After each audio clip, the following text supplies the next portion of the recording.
नमस्कार। सत्ता संग्राम में आपका स्वागत है। आज है यूपी में मतदान का दूसरा चरण। कह सकते हैं कि यूपी के रण के बाद अब यूपी की महाभारत। किसका होगा बेड़ा पार, करते हैं चर्चा में कि ये आज का मतदान किस तरफ जा रहा है। सबसे खास बात है कि आज की जो सीटें हैं 9 जिलों में मतदान हो रहे हैं और 55 सीटें चुनाव की हैं। इसके पहले मतदान की बात करें तो 58 सीटें थी। 58 सीटों पर मतदान का प्रतिशत काफ़ी कम था। ये जो 55 सीटें हैं इस पर मतदान का प्रतिशत कितना बढ़ेगा कितना घटेगा, शाम तक ये सब कुछ तय हो जाएगा। कह सकते हैं कि इसके बाद चुनाव की बहुत सारी चीज़ें साफ हो जाएंगी। वैसे तो कहा जाता है कि यूपी में पहले चरण के मतदान से ही राजनीति का जो दृश्य है वो साफ हो जाता है। और अब आपको बता दें कि हमारे पास जो अपडेट है वो उसके हिसाब से मतदान शांतिपूर्ण चल रहा है। और इस मुद्दे पर चर्चा के लिए हमारे साथ रहेंगे लखनऊ से राजनीतिक विश्लेषक सौरभ मालवी, और हमारे साथ अमित भी रहेंगे। अमित से भी हम बात करेंगे। यूपी में 1 बजे तक 40% मतदान हुआ था। दूसरे चरण का ये मतदान संकेत कर रहा है कि शाम तक मतदान 70% के आसपास हो सकता है, क्योंकि 5 बजे के आसपास ऐसा अनुमान है कि मतदान के जो केंद्र है वहाँ लंबी लाइन लग जाएंगी। खासतौर से महिलाओं का जो वोट है वो निर्भर करेगा इस पूरे 55 सीटों का भाग्य। गोवा में भी सभी सीटों पर एक साथ मतदान हो रहे हैं। उत्तराखंड में भी मतदान चल रहा है। गोवा में 1 बजे तक 44.63% मतदान हुआ था। इसके हिसाब से मतदान की जो गति है वो संतोषजनक कह सकते हैं। उत्तराखंड में 1 बजे तक मतदान कम था, 35.2% मतदान। तो उत्तराखंड यूपी के दूसरे चरण और गोवा की तुलना में थोड़ा सा मतदान में पिछड़ रहा है।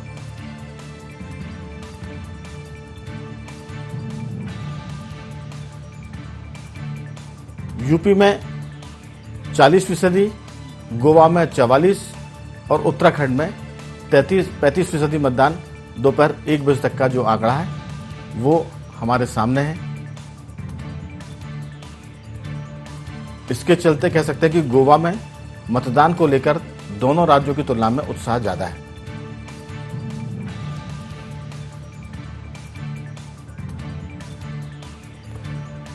चर्चा के लिए हमारे साथ टेलीफोन लाइन पर वरिष्ठ पत्रकार देवदत्त दुबे जी, भाजपा के प्रवक्ता राजपाल सिसोदिया जी और अमित जी, तीनों का बहुत बहुत स्वागत है। सबसे पहले देवदत्त जी, मैं आपके पास आऊंगा। किस ढंग से देखते हैं तीनों राज्यों के मतदान को और मतदान की गति को? ये गति क्या दिखाती है?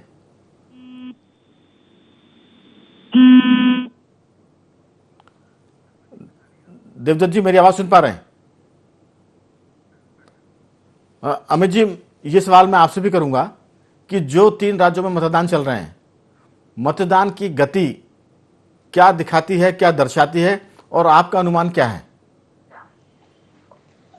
देखिए, निश्चित तौर पे आज जो 3 उसमें पोलिंग हो रही है, गोवा की जो 40 सीट, उत्तराखंड की 70 सीट और 9 जिलों में 55 सीट में जो यूपी में चुनाव हो रहा है, मुझे ऐसा लगता है कि कहीं ना कहीं तीनों राज्यों में अगर आप देखेंगे तो मैं आपको एक चीज बताना चाहता हूं कि जो देश में परिदृश्य चल रहा है, जनता जब अपने मताधिकार का, लोकतंत्र का उनके लिए उत्सव है, और जब जनता अपने मताधिकार का प्रयोग करने जाएगी तो निश्चित तौर पे उसके जहन में कुछ सवाल जरूर होंगे। जैसे यूपी के हम परिप्रेक्ष्य में अगर हम बात करते हैं तो यूपी में जब जनता वोट करने जाएगी तो उसके जहन में ये प्रश्न जरूर आएगा कि बहती हुई जो गंगा में लाशें थी उनको इंसाफ अभी तक मिला नहीं।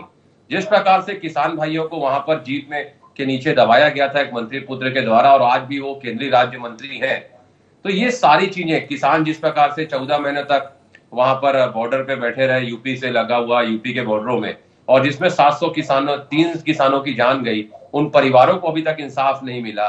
और मुझे ऐसा लगता है कि इस देश में जो संविधान के साथ खिलवाड़ चल रहा है, और जिस प्रकार से कहते हैं ना कि संविधान से खिलवाड़ है, महंगाई की मार है, युवा बेरोजगार है, सीमा पर प्रहार है, महिलाओं पे अत्याचार है, भगोड़ों की बहार है, जुमलों की बौछार है, और योगी जी की 2017 से यूपी में सरकार है, ठप पूरा कारोबार है।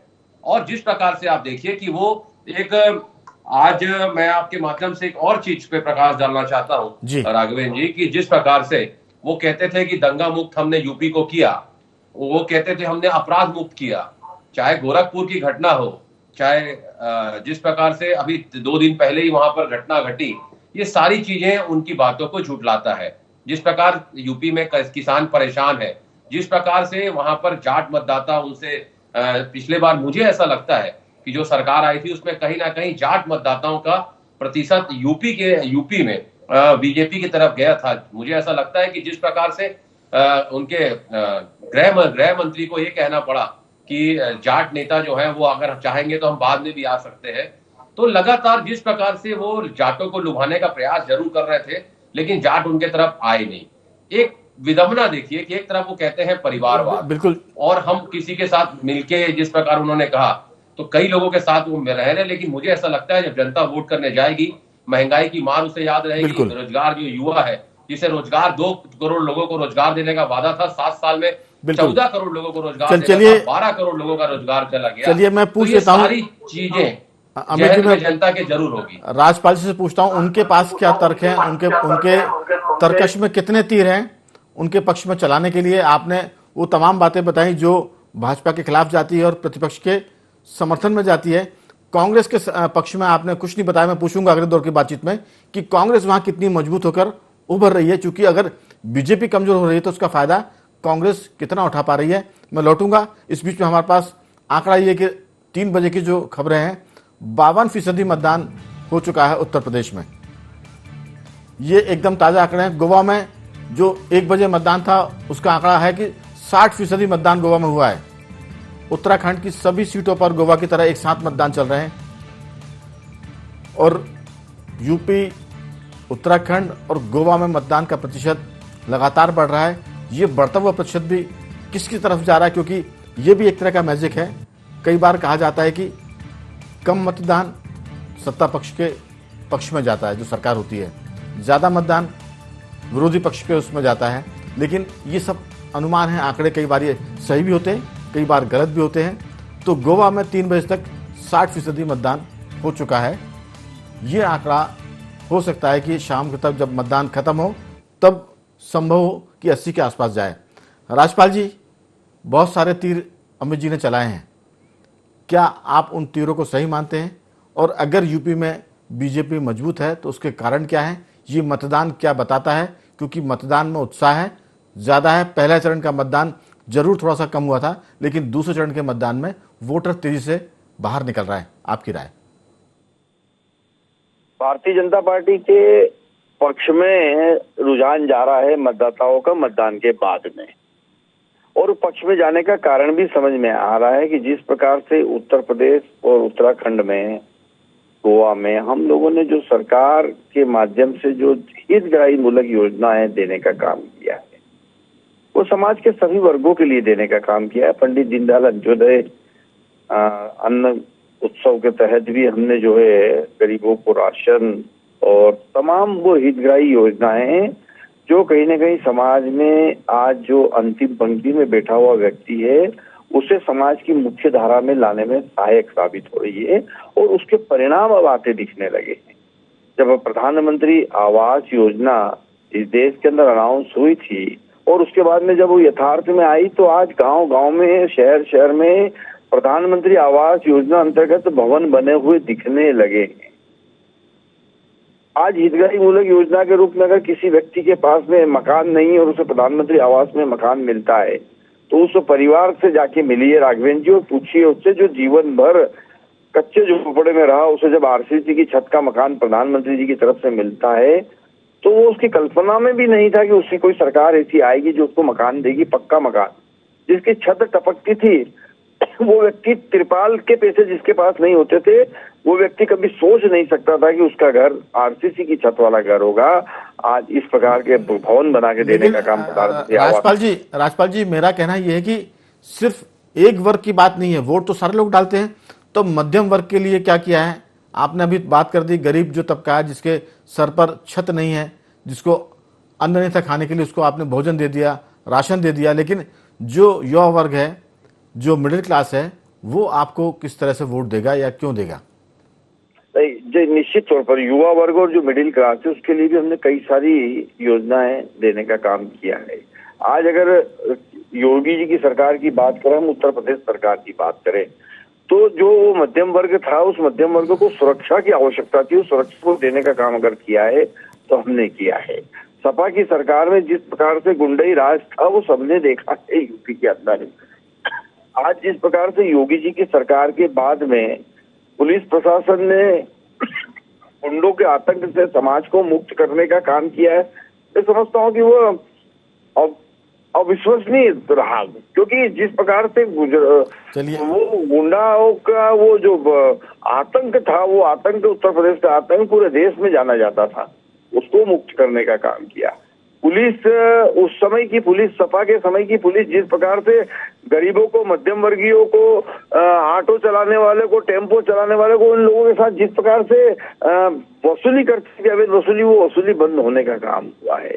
आज मैं लखनऊ के अंदर और तमाम स्थानों पर मैं ये कह सकता हूँ बड़ी जिम्मेदारी के साथ कि पुलिस प्रशासन ने वहां पर स्वच्छ और बिना भ्रष्टाचार मुक्त जो है शासन देने का काम किया, पुलिस प्रशासन देने का काम किया है। हमने शासन व्यवस्थाओं को दुरुस्त करने का काम किया है। तो मैं समझता हूँ कि जो सब किया है इसका नतीजा ये है कि लोग जो है भाजपा के प्रति रुझान है, योगी जी को फिर से मुख्यमंत्री देखना चाह रहे हैं, और इसी वजह से कहीं ना कहीं रुझान जो आ रहा है वो इस प्रकार का आ रहा है कि बिल्कुल। मैं अगले दौर की बातचीत में आपसे जरूर पूछूंगा कि जो महिला वोटर है, अमित जी से भी मेरा सवाल रहेगा, आपसे भी रहेगा कि महिला वोटर बड़ी साइलेंट है या कम बोल रही है, वो किस तरफ जाएंगी, क्योंकि महिलाओं का वोट भी बहुत मायने रखेगा, ये बात हम मान के चलें, क्योंकि आधा वोट तो महिला को ही होता है। मैं लौटूंगा आपके पास। देवदत्त जी, बहुत सारी बातें अमित जी ने की कि क्यों बीजेपी हारेगी, कई सारे मुद्दे जन कल्याण की योजनाओं के राजपाल जी ने गिराया कि इसलिए हमको वोट मिलेगा क्योंकि हमने गरीबों को छत दी है, राशन दिया है, अच्छी कानून व्यवस्था दी है। लेकिन एक बात है देवदत्त जी, महिलाओं की जो उपस्थिति है इस चुनाव में, वो कहीं ना कहीं इस पूरे इलेक्शन को निर्णायक मोड़ देगी, क्योंकि महिलाएं साइलेंट है। अगर महिलाएं भाजपा या सपा या किसी के पक्ष में जाएगी तो मुझे लगता है कि जीत उसी की तय होगी। अभी वो महिलाओं का जो फैक्टर है उसको लोग बहुत लाइटली ले रहे हैं या उसको इग्नोर कर रहे हैं, आपकी राय? देखिए, चुनाव में तो एक एक मतदाता पर नजर रखी जाती है, और उत्तर प्रदेश के चुनाव परिणाम हमेशा से अप्रत्याशित रहे हैं, एक तरफा बहुमत देने वाले रहे हैं, कभी भाजपा, कभी सपा, कभी बसपा। लेकिन इस चुनाव में कोई लहर नहीं है, साइलेंट है मतदाता, चुप्पी तोड़ने के तमाम जतन नेताओं ने कर लिए हैं। और महिला वर्ग तो वैसे ही बहुत मुखर नहीं होता है, लेकिन इस बार कुछ ज्यादा ही साइलेंट है। और जिस तरह से वहाँ महिलाओं को, मतदाताओं को अपनी तरफ करने के लिए सभी दलों ने अपनी तरफ से घोषणा पत्रों में आप एक बात ठीक बोल रहे थे, जो आप बोलते बोलते थोड़ा सा रुक गए। वो मुखर भी है महिलाएं, लेकिन वो कानून व्यवस्था के मुद्दे पर मुखर होती हैं। लड़कियां और महिलाएं इस मुद्दे पर जरूर कहती है कि हम शाम के बाद जो है बेफिक्री से घर के बाहर जा सकते हैं और रात को सुरक्षित लौट सकते हैं। इस मुद्दे पर जिन भी टीवी चैनल से बात की है, महिलाओं ने जरूर इस बात की तरफदारी की है कि इस सरकार में कानून व्यवस्था के मुद्दे पर वो थोड़ी सी सुरक्षित महसूस करती हैं। जी देवदत्त जी। बिल्कुल आप सही कह रहे हैं, क्योंकि किसी भी व्यक्ति के जीवन में सर्वाधिक महत्वपूर्ण सुरक्षा, और यदि सुरक्षा का भाव उनमें आ रहा है तो वो उस बात को कहेंगे। और ये एक ऐसा मत है जिसमें कोई आरोप नहीं लगा सकता कि आप लोभी हो के लालची हो। कोई कहे कि हम इस योजना से प्रभावित होके वोट दे रहे, कोई इससे, तो जो कोई कहेगा कि हम सुरक्षा के नाम पर हैं तो ठीक है। और दूसरा, कांग्रेस की जो प्रियंका गांधी ने लड़की हूँ लड़ सकती हूँ, उसका भी देखना होगा कि महिलाओं पर कुछ असर हुआ है कि नहीं हुआ है, वो इस भाव में जा रही है कि नहीं जा रही है। और सपा ने जो घोषणा पत्र में, बसपा ने जो घोषणा पत्र में घोषणाएं की हैं, उनमें क्या महिलाएं क्या देख रही हैं अपने लिए। महिलाओं को दो, एक तो सुरक्षा और दूसरा किचन की व्यवस्था कैसी हो रही है, महंगाई और कुछ मुद्दों पर, ये सब भी वो देखती हैं। और फिर बच्चों का रोजगार, उनको लगता है कि बच्चे की कुछ रोजगार जी लग जाए, नौकरी लग जाए, जो उनकी एक छोटी छोटी समस्या रहती है कि फिर शादी हो जाए बच्चे की। ये जो उनका एक मनोभाव अलग रहता है। बिल्कुल। हम जेंट्स लोग जरा राष्ट्रीय मुद्दों पर वैसा सोचते हैं, वो घर की एक तरह से पूरी व्यवस्थाओं के बारे में ज्यादा सोचती हैं। और बिल्कुल आपने ठीक कहा कि महिलाओं पर बहुत बड़ा दारोमदार होता है समाज का। वो घर से लेकर बाहर तक बहुत सारी जिम्मेदारियां निभाती है। मैं अमित जी से पूछता हूं, अमित जी, प्रियंका गांधी जी ने बहुत सही मुद्दा उठाया था और उसको चर्चा भी बहुत मिली, उसको सुर्खियां बहुत मिली, लड़की हूं लड़ सकती हूं, क्योंकि आधे आबादी तो महिलाओं की है। और इसी पर फोकस बीजेपी ने भी किया है, जिस पर कांग्रेस ने किया फोकस, जिस पर प्रियंका जी ने फोकस किया है। महिलाओं के मामले में भाजपा का मुद्दा है, महिलाओं को हमने सुरक्षा दी है, महिलाओं के लिए हमने जो निम्न वर्ग है उसके लिए पूरे कोविड काल में, कोरोना काल में मुफ्त का राशन देकर उनको किचन में रोटी के मामले में बेफिक्र किया है। गैस की बात करें उज्ज्वला योजना की, तब वो कहते हैं कि हमने महिलाओं को गैस देकर चूल्हे से मुक्त कराया है और गैस चूल्हे पर खाना बनाने की उनको सुविधा दी है। जो कच्चे घर थे, जिसका राजपाल जी जिक्र कर रहे थे, तो ये कई सारे मुद्दे हैं जो भाजपा के पक्ष में तर्क के रूप में आते हैं। और जो प्रियंका जी का मुद्दा है कि लड़की हूं लड़ सकती हूं, ये भी बड़ा मुद्दा है। आपकी इसमें राय? देखिए, हमने जो घोषणा पत्र वहां पर यूपी की जनता से पूछ के बनाया है, और जिस प्रकार से हमारा पहले युवाओं को लेके जिस प्रकार से उन्नति विधान और उन्नति विहान जो हमने बनाया था, शक्ति विहान, और उसी प्रकार से जो किसान भाइयों को लेकर आपने जो कहा, महिलाओं को लेकर, जो हमारी बहनों को लेकर, लड़की हूं लड़ सकती हूं। देखिए, प्रियंका जी ने उस दिन स्पष्ट कहा था कि जब वो लखीमपुर और कैराना और हाथरस की घटना के जो उन्होंने जिक्र किया था, और जब उस घर में गई थी, तो जो वेदना और जो पीड़ा उन्होंने बताई थी, और जो उन्होंने कहा था कि हमको लड़ना है, जो भी इसमें दोषी है उसे सजा देना है। तो उन्होंने कहा कि वो मुझे जिस प्रकार से वहां पर पीड़ा हुई उनकी बातों को सुन के, इसलिए बिल्कुल आपने सच कहा, हमारी जो बहनें हैं वो किसी भी एंगल से कम नहीं है। और लड़की हूं लड़ सकती हूं, एक ट्रेंड जो हमने वहां पर एक अपनी सोच को वहां पर लाया था। जो बहनें कांग्रेस से जुड़ी हैं, निश्चित तौर पे आप देखिए एक बड़ा वर्ग, और जिस प्रकार का हमारा वहां पर आया है कि हम जो हमारी महिलाएं बहन है जो वहां पर जो सरकारी नौकरी पे है, उनको उसके स्थानीय जिले में ही पोस्टिंग किया जाएगा। उसी प्रकार 10 दिनों के अंदर पूरे किसानों का कर्जा माफ किया जाएगा। 2500 रुपए में धान खरीदी, 400 रुपए में गन्ना। उसी प्रकार से बिजली बिल हाफ करेंगे। कोरोना के समय में जो बिल था उसे साफ करेंगे। और तो निश्चित तौर पे जो 20 लाख तक सरकारी रोजगार दिलाएंगे, उसमें 12 लाख जो भर्तियां मेरा वही सवाल है कि जो लड़की हूं लड़ सकती हूं, ये मुद्दा पहले चरण के चुनाव में जो मतदान में, उसमें आपको कितना आपके पक्ष में जाता हुआ दिख रहा है? और दूसरा चरण जो आधे से ज्यादा बीत चुका समय, अब कुछ ही घंटे बचे मतदान के, इस पर कितना आपको लग रहा है कि कांग्रेस के पक्ष में इसका असर हुआ है लड़की हूं लड़ सकती हूं के मुद्दे पर? क्योंकि बीजेपी भी महिलाओं पर ही फोकस कर रही है, वो सुरक्षा को लेकर फोकस कर रही है, और आपने कहा कि हम लड़ सकते हैं। ये मेरा सवाल था। जी, निश्चित तौर पे देखिए, मैं आपको एक चीज कहना चाहता हूं कि कथनी और करनी में कैसा डिफरेंस है। जिस प्रकार से महिलाएं हैं, हमारी जो बहनें हैं, उनको इंसाफ दिलाने का अगर कोई काम वहां पर किया है तो आदरणीय प्रियंका जी ने किया है। और एक वेव आप देखिए, जिस प्रकार वहां की हमारी बहनों में एक उत्साह है। और इन्होंने क्या किया साहब, अब तो लोग कहते हैं कि खबरदार रहना जुल्मी हुकूमत की सियासत से, खबरदार रहना जुल्म की हुकूमत की सियासत से, उनके पाले पोसे बाहर आ रहे हैं हिरासत से। तो जिस प्रकार से आप देखिए कि इन्होंने क्या किया, एक जो इंसाफ लोगों को, यूपी के लोगों को मिलना था, वो क्या दिलाने में कहीं ना कहीं ये नाकाम रहे हैं। ये कोरोना काल में भी हमने देखा है। और जिस प्रकार साहब बातों से लोगों का जीवन नहीं चलता, आपने अच्छी अच्छी तकरीर दे दी, आपने अच्छे बातें कर दी, आपने धरातल पे क्या किया आप ये देखिए। आप जिस प्रकार से आप कहते हैं कि हम साफ छवि के लोगों को देंगे, और जिस प्रकार आप पूर्ववर्ती सरकार में जो लोग थे उनको आप गालियां देते थे, लेकिन अब उसको बीजेपी में आपने ले आया। अपनी वॉशिंग मशीन में जब वो आ जाते हैं, और आप क्या एक बार वॉशिंग मशीन से उनको डाल दिया जाता है तो वो पाक साफ होके निकलते हैं। तो ये दल बदल भी जो वहां पर एक बहुत बड़ा, मुझे ऐसा लगता है कि जो दल बदल किया गया है, जनता इस बार इन्हें माफ नहीं, साफ करने का इरादा रखे अपने वोट करने जाएगी। राजपाल से पूछ लेते हैं कि जो आपने दल बदल का मामला किया था और बीजेपी की जो वॉशिंग मशीन है उसमें जो धुलकर साफ निकलते हैं वो पवित्र हो जाते हैं। लेकिन मैं उसी पर बार बार फोकस करूंगा, आधी आबादी, क्योंकि पहले चरण के मतदान में 1 करोड़ से ऊपर महिला मतदाता थी, जो 58 सीटों पर हुआ था, जिसमें पूरा जाट बहुल जो क्षेत्र कहते हैं कि किसान बहुल जो क्षेत्र था। राजपाल जी, महिलाओं का जो फोकस है, आपको लगता है कि वो आपकी तरफ जा रहा है, या प्रियंका जी का जो नारा था कि लड़की हूं लड़ सकती हूं, वो कांग्रेस की तरफ जा रहा है? देखिए, प्रियंका जी ने तो बोला है कि लड़की हूँ लड़ सकती हूँ, और मोदी जी ने क्या बोला, योगी जी ने क्या बोला कि लड़की हूँ पढ़ सकती हूँ। हमने बालिका शिक्षा पर जोर देने का काम किया। बेटी पढ़ाओ योजना के तहत हमने पूरे देश भर में और उत्तर प्रदेश में, मध्य प्रदेश में, तमाम प्रांतों में जहाँ जहाँ हमारी सरकारें हैं, बेटियों की शिक्षा पे ध्यान देने का काम किया है। गांव की बेटी को शहर जब पढ़ने को जाना होता है तो उसे लैपटॉप से लेके साइकिल और फीस भी भरने का काम सरकार ने किया है।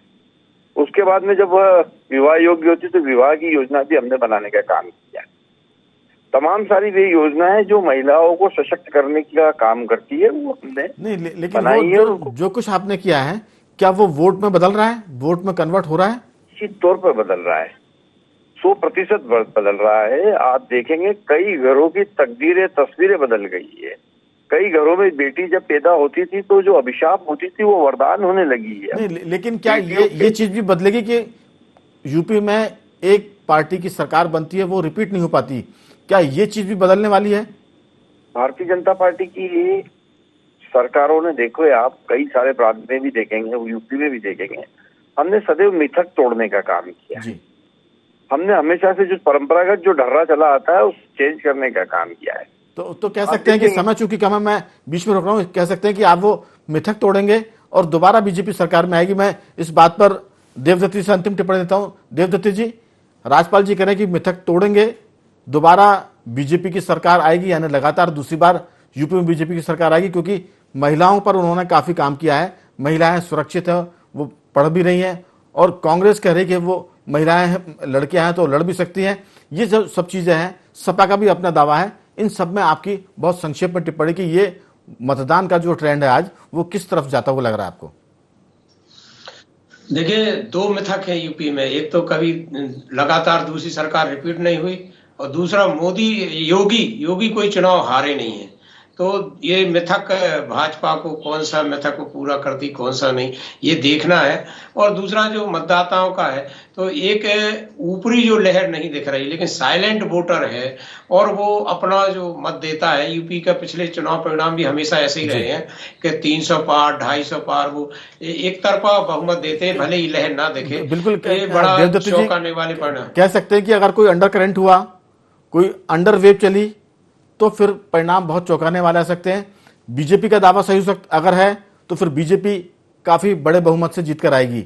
अगर कांग्रेस का दावा सही है तो फिर बीजेपी औंधों में गिरेगी और फिर प्रतिपक्ष जो है वो मजबूत बनकर निकलेगा। तो देखते हैं, अभी तो मतदान हो रहा है, सब पार्टियों का भाग्य, प्रत्याशियों का भाग्य ईवीएम में बंद हो जाएगा शाम के बाद दूसरे चरण का। इसके बाद हम अगले चरण की तैयारी करेंगे। तो कुल मिलाकर मैं तीनों मेहमानों का धन्यवाद करूंगा। अमित जी, आपका बहुत बहुत धन्यवाद। राजपाल जी, आपका भी बहुत बहुत धन्यवाद। और देवदत्त जी, आपका भी बहुत बहुत शुक्रिया कि आपने इस चर्चा में लिया। तो कुल मिलाकर यूपी का रण, यूपी का महाभारत, किस करबट बैठेगा ऊंट, मतदान जारी है। और 3 बजे का जो रिपोर्ट है, 3 बजे का आंकड़ा है, वो काफ़ी अच्छा संकेत दे रहा है। मतदाता घरों से बाहर निकल रहे हैं और 60 के आसपास आंकड़ा पहुंच चुका है।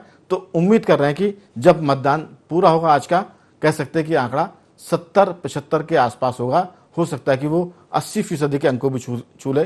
तो कह सकते हैं कि ये अभी मतदान का दौर है। इस पर हम चर्चा कर रहे हैं। जो रुझान हमें मिल रहे हैं मतदान के, वो आपसे शेयर कर रहे हैं। चर्चा हमारी जारी रहेगी। बंद रहिए हमारे साथ, देखते रहिए IND24।